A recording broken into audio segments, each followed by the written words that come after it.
Hey guys, welcome to my channel. My name is Kate. If you're new here, I like to talk about all things luxury. So if you are into that kind of thing, feel free to subscribe and come and join our little luxurious family that we have here. We'd love to have you. Today, I want to talk about my low buy year. I have actually done 2 low buy years recently, and I want to talk about the things that I have learned from them. I personally feel that I have had a shopping addiction probably from the time where I got my first job.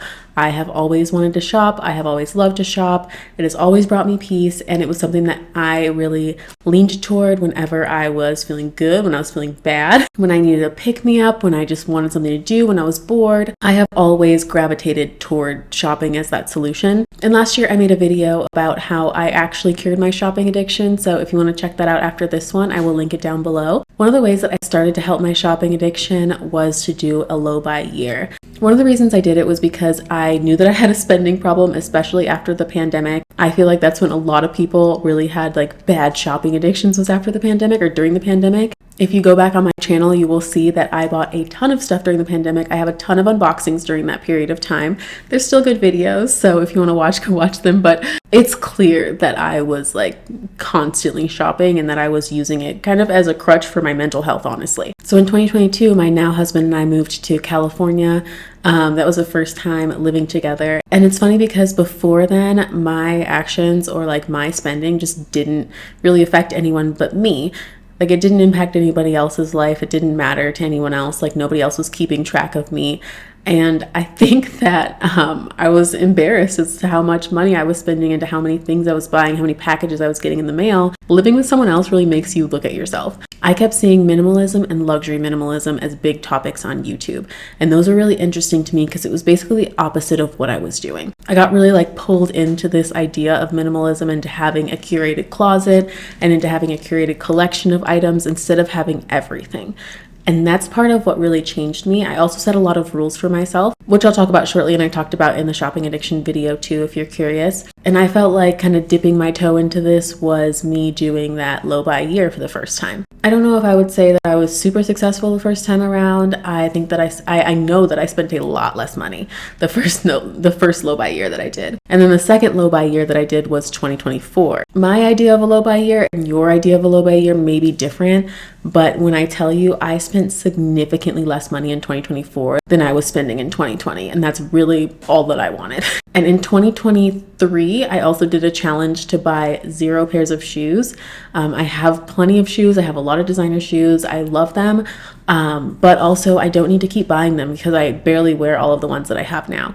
So I ended up finishing the year with 1 pair of shoes purchased, and I actually don't regret them at all. They were the Christian Louboutin Just Nothing shoes, and I wear them all the time. So I don't have any regrets about my exception that I made. But yeah, 2021 was my first low buy year. 2023, I did no shoes, and then 2024, I did another low buy year. Before I explain exactly what I learned from the low buy, here are the rules that I followed. First rule, only classic staple pieces that I don't already own. I did make exceptions for if I wear a certain piece like a bodysuit multiple times a week, I could purchase more of those if I needed to so that I'd have duplicates, but nothing else really outside of that. Next one is at least 24 to 48 hours before purchasing any items. I needed that time to think on it, even if the item was on sale or pre-loved. So with pre-loved, you only have one of those items. There's a high chance that it will sell out if it's a very good deal. So I didn't make exceptions for those things. No items that are only for special occasions.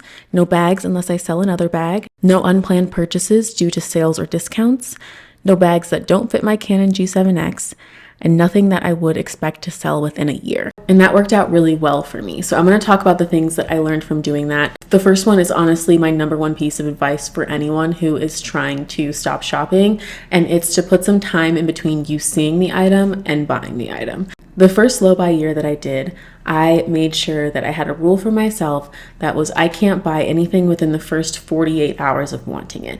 And I'm telling you, 75% of the time, maybe more, that's just a guess, 75% of the time, I didn't think about it again.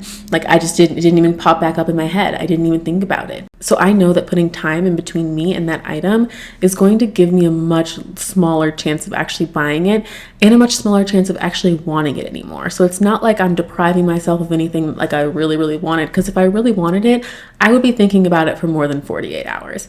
I also don't remember who said this, but I saw a creator that said that they only buy things on a specific day of the week. And so I started doing that. My purchase days were Tuesdays and Thursdays the first time around.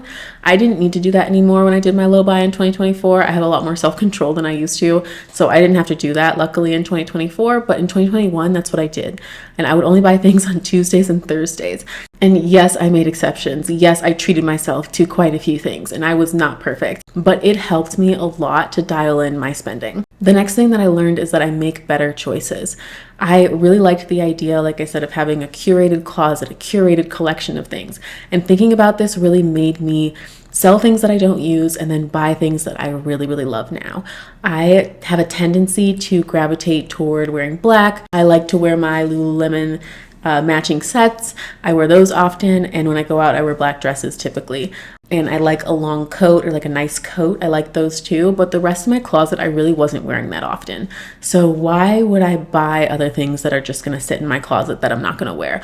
I am so much more selective now. I'm very picky when I make my choices for what's going to be added to my wardrobe. And I still buy expensive pieces. I buy quite a few expensive pieces, but the difference is that I'm not buying just a ton of stuff just to buy stuff. I'm buying things that I feel are going to last, things that I don't feel like I'm going to want to sell within the next year or two, because before I was buying handbags, I was selling handbags, things were moving in and out of my collection all the time. And while I don't think anything's specifically wrong with like buying and selling bags, I still do it occasionally. I was doing it so often that there was no way that I was really getting to enjoy the pieces that I had.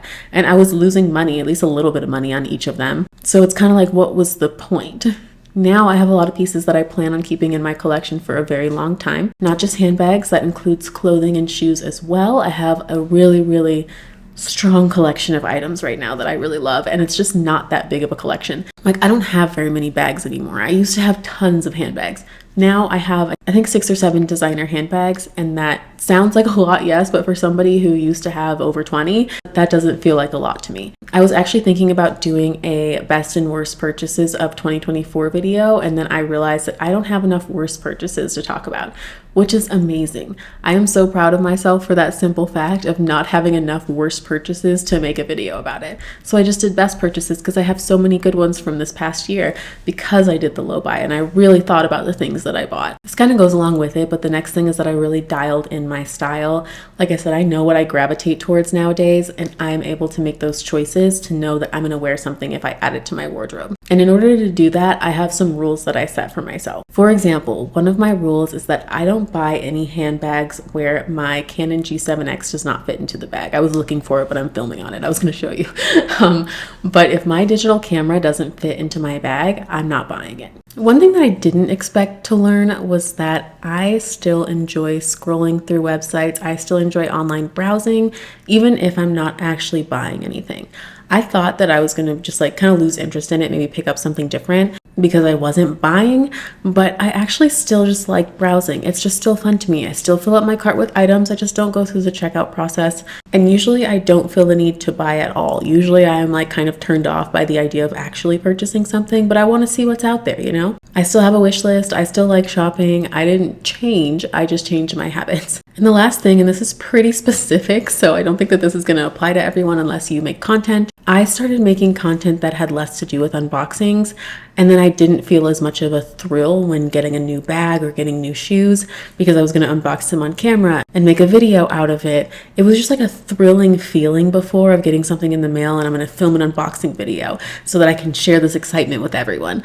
And then I started talking about different topics instead. Instead of just doing unboxing videos on my channel, I started talking about drama. I started talking about things that happened in the luxury industry. I started sharing my opinions. I started sharing my suggestions. And then once my channel wasn't based around just unboxing videos, I didn't really feel the need to buy as much.